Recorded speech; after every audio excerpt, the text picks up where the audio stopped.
Hey guys, and welcome back to my channel. Today we are looking at the Even 90 again.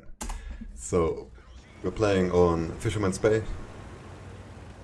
Tier 10 matchup again. 3 tier 10s, 3 tier 9s, West tier 8. The same stuff what happened in my recent Even 90 video. So you might be like, yeah, will he sit in the bush the whole game and do 8k, 9k spotting? No, not this time, guys, not this time. This time, we are memeing. We are doing damage in this tank. It's possible, I know. What? 1100 DPM doing damage? Yes, it is possible, guys. So, let's look at the situation. I sat in the bush here. I was like, yeah, let's spot a little, see what's going on here. I died so many times in this bush when I got spotted by the wheeled enemy tanks, and this one, there were no wheeled enemy tanks, so I was like, yeah, now I can finally try and sit in this bush and spot something. But our Ribera was like, no, I drive in front and spot everything. So I sit here for a moment and wait and see. So we got like another Lynx 6x6 in our team, and we will have some insane plays with this guy. I think I have to write him and send him the YouTube video we are making right now, because it was fucking nice.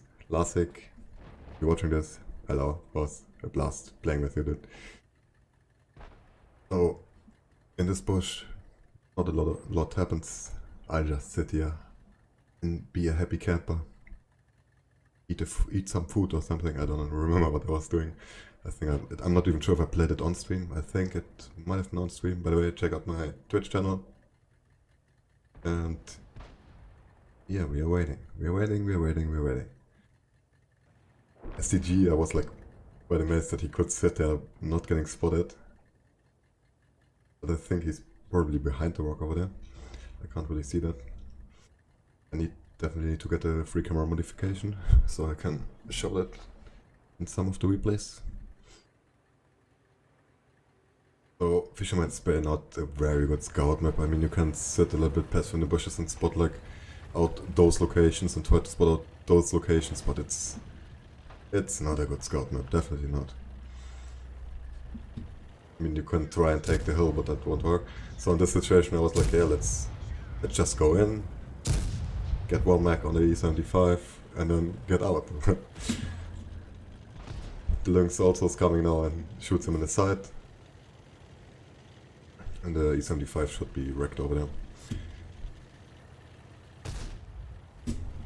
That's where you see the gun is not good. I only hit one, and I think I bounced another shot, and the last one didn't even hit.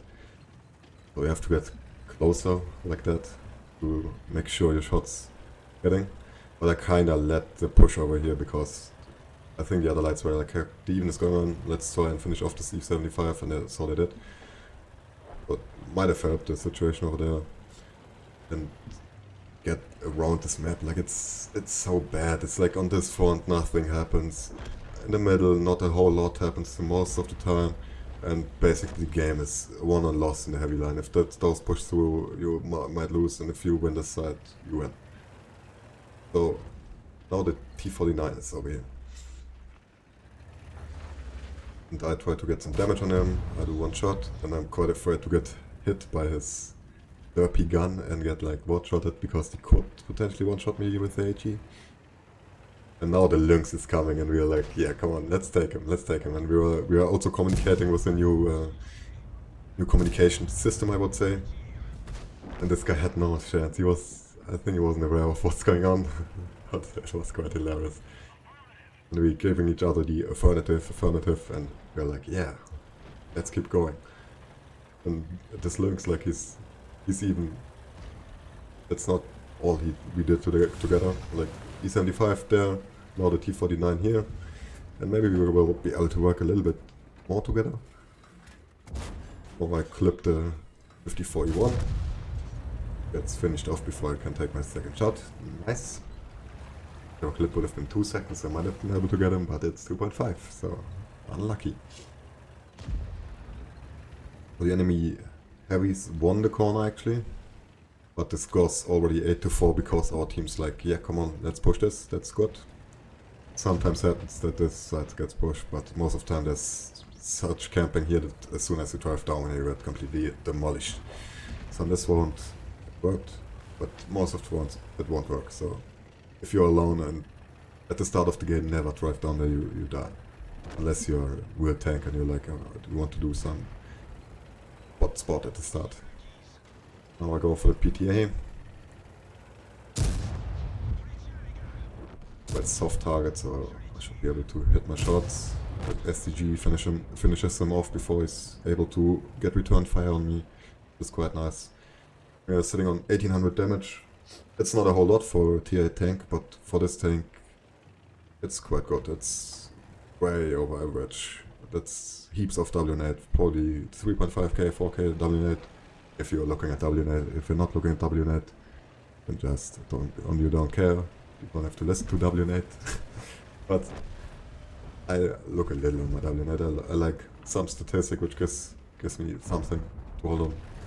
I mean, win rate is not everything. You can influence a lot of games, but I also want to do the damage, and it's a nice indicator on how much damage I did. This WNAT. So now I'm going in on the 705A. I'm like, oh, did I do a mistake? I shoot once and then I realize, ah, come on, I won't take him, and I go for the I3.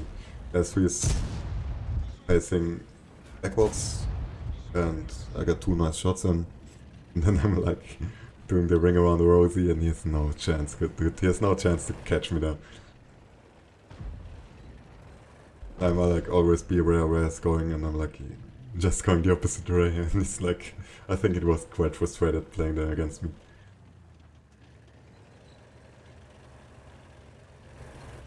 At this point I was like, yeah, I don't care, I3, come on, get one shot into me, I will do a whole clip in the 705 ace back, I don't care.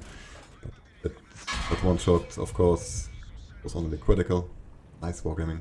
And now my Lynx friend is coming back to assist me on the side 3. That was the most amazing moment to realize this guy is like completely into it. He's like, let's do it together, let's get him.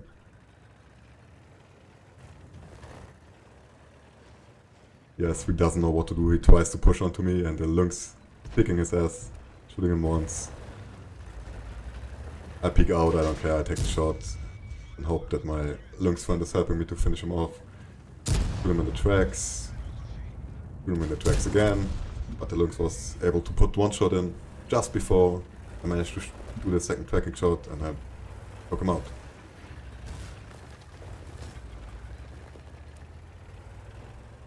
So, this is the end of the replay. You got the post-game stats. So, we got a first class for this. We did 3k damage, 700 assist damage, got 1 kill on the I3 in the end. For statistics, 6200 WN8, quite good.